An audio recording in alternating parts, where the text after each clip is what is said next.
A Chat with Greatness. Famous People Brought to Life, Episode 2. Leonardo da Vinci. The studio of Robert Fabble was as elegant as ever, a place where the past and future seemed to converge.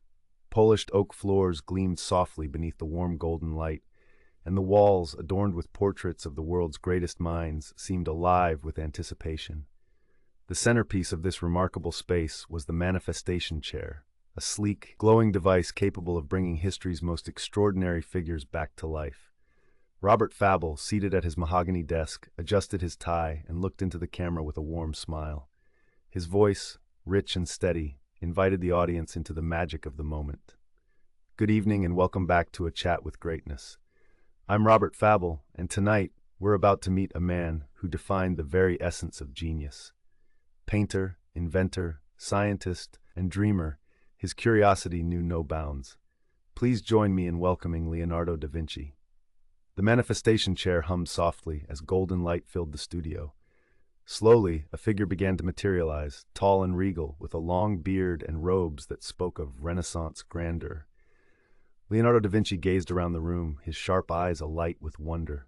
He said in a melodic, accented voice, "What a marvelous contraption! Is this alchemy, or some new invention?" Robert stood, offering his hand. "Leonardo, it's an honor to meet you. Welcome to the 21st century." Leonardo shook his hand firmly, his expression both curious and amused. "The honor, I assure you, is mine. Now, Signore Fabble, shall we begin?" The interview. "Leonardo," Robert began, "you're often called the ultimate Renaissance man. How do you feel about that title?" Leonardo tilted his head thoughtfully. "Renaissance man? It has a pleasant ring to it. But truly, I was simply curious about everything. From the way birds fly to the mysteries of the stars, I wanted to know it all. If that makes me a Renaissance man, then so be it." "Your painting, the Mona Lisa, is one of the most famous in the world," Robert continued. "What do you think makes her so captivating?" Leonardo smiled, his eyes twinkling. "Ah, La Gioconda. Her mystery, no? Her smile whispers secrets that words cannot capture. I sought to paint not just her face, but her essence. Perhaps that is why she still speaks to those who look upon her." "You are also an inventor," Robert said. "Which of your designs are you most proud of?" Leonardo leaned back, a wistful expression on his face. "Proud? I would say my flying machines. Though they never left the ground in my time, they were born of my dream to see humanity soar like the birds. To dream is perhaps the first step to creation." "If you could witness any modern invention," Robert asked, "what would it be?" Leonardo's face lit up with excitement. There are so many, but I think the airplane would thrill me most. To see mankind take to the skies, what joy! And perhaps the computer, a machine that thinks and calculates. That, to me, would seem like true wizardry." "Your notebooks are legendary," Robert remarked. "How did you manage to be so prolific?" Leonardo laughed lightly. "Time, Signore Fabble. Time is like a river, and I drank deeply from it. I carried my notebooks everywhere, for inspiration is fleeting, like lightning. To capture it, one must always be prepared."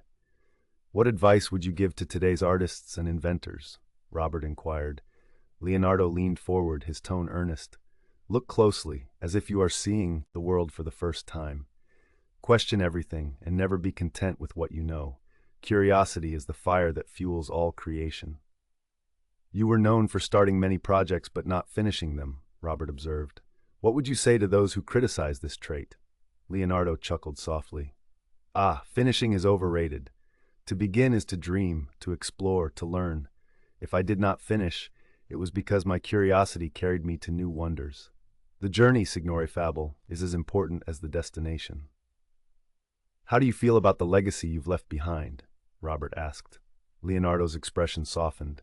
"Legacy is for others to decide. I lived as I wished, following my passions. If my works inspire others to dream and to create, then I am content." "If you could go back and change one thing about your life, what would it be?" Robert asked. Leonardo's face grew thoughtful.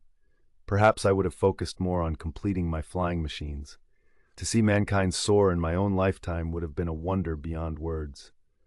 "Finally, Leonardo," Robert said, "what is the most important lesson you've learned in your life?" Leonardo smiled gently. "The greatest lesson? That life is fleeting, but curiosity is eternal. Seek knowledge, embrace beauty, and remember, Our lives are but small strokes on the vast canvas of the universe. As the manifestation chair powered down, Leonardo's figure faded into golden light, leaving an air of inspiration in his wake. The audience erupted into applause as Robert turned to the camera, his tone warm and reflective.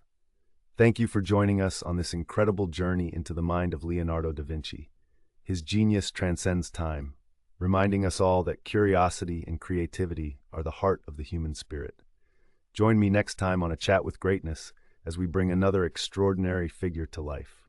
Until then, keep dreaming, keep creating, and keep seeking greatness. The screen faded to black as the soft, uplifting theme music played, concluding another chapter in A Chat with Greatness.